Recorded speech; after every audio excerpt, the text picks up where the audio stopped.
గుండెపోటు నిశ్చింతగా సాగిపోతున్న జీవితంలో ఒక పెద్ద పిడుగుపాటులా విరుచుకుపడుతుంది. ఈ విపత్కర పరిస్థితిలో సకాలంలో సరైన వైద్య సాయం అందితేనే మనం గండం గట్టెక్కగలుగుతాం. ప్రాణాల్ని ప్రమాదంలోకి నెట్టే ఈ గుండెపోటు అనేది నిజానికి ఉన్నట్టుండి విరుచుకుపడే విపత్తేమీ కాదు. రక్తనాళాల్లో పూడికలు పేరుకుపోవడం మొదలై రక్త ప్రవాహానికి కొవ్వు పెళ్లలు పూర్తిగా అడ్డంకిగా నిలవడానికి చాలా కాలమే పడుతుంది. ఈ మధ్య కాలంలో తరచూ ఈసీజీ, ఎకో వంటి పరీక్షలు చేయించుకుంటూ ఉంటే రక్తనాళాల్లో పూడికల్ని మనం తొలి దశల్లోనే గుర్తించవచ్చు. గుండె ఆరోగ్యానికి భరోసానిచ్చే ఈసీజీ పరీక్ష గురించిన పూర్తి వివరాల్ని ఇప్పుడు తెలుసుకుందాం.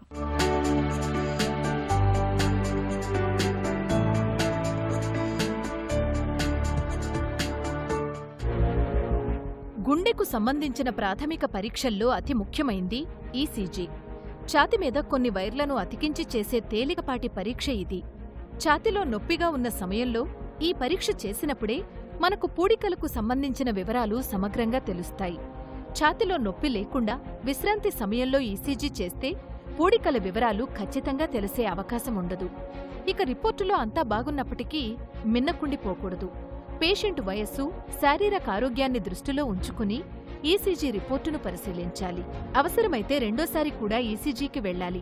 రక్తనాళాల్లో పూడికల్ని మరింత ఖచ్చితంగా నిర్ధారణ చేసుకునేందుకు అవసరాన్ని బట్టి echo, treadmill, stress dobutamine, angio, CT angio పరీక్షల్ని చేస్తుంటారు. ఈ పరీక్షల సాయంతో రక్తనాళాల్లో పూడికలతో పాటు గుండెలోని కవాటాలు, గుండె పంపింగ్ సామర్థ్యం మనకి తెలుస్తుంది. రక్తనాళాల్లో పూడికలున్నాయని నిర్ధారణ అయిన తరువాత పూడికల తీవ్రతను బట్టి స్టెంట్ అమర్చడం లేదా బైపాస్ చేయడం ద్వారా రక్త ప్రసారాన్ని చక్కదిద్దుతారు.